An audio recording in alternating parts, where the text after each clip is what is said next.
All right.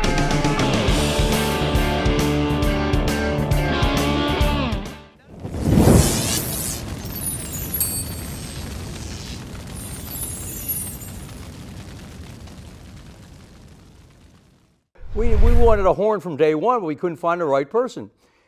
And we couldn't pay him either. We didn't have enough money. So Hank expanded us and took the load off of me. He knew how to play all kinds of different music. And he was a good performer, too. And it was good having another guy in the band because all three of us, we only knew so many jokes when you're driving in a car 500 miles. And George and I always talked about sax. We love saxophone. And adding a sax to what we were doing would really let us, do things, expand our repertoire. Hank and I were in a band together prior to getting into the Destroyers, and we used to rehearse at his house, which was an old taxidermy shop. And Hank was a legend in the area, in Brandywine Hundred, in the Delaware Valley. And we finally made enough money that we could pay him so he could get out of the other bands that were only paying him $20 a night. And I said, well, I could pay you $200 a night. So you know how that goes.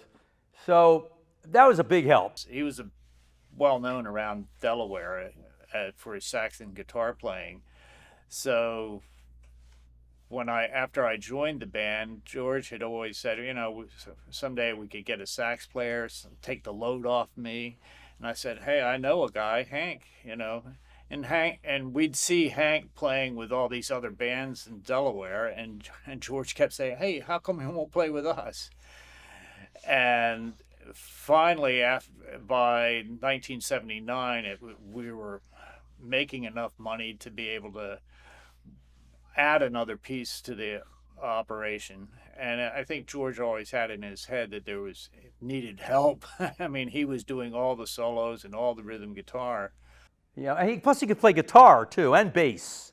So he was a big help in the studio too. So that really broadened the band and put a whole new light on the group. And because like Jeff and George grew up together, and I had known Hank for 3 or 4 years prior to the band, so it was like now I had somebody more in my corner as well. I love the guy, and we grew up a lot together, so it was good, family.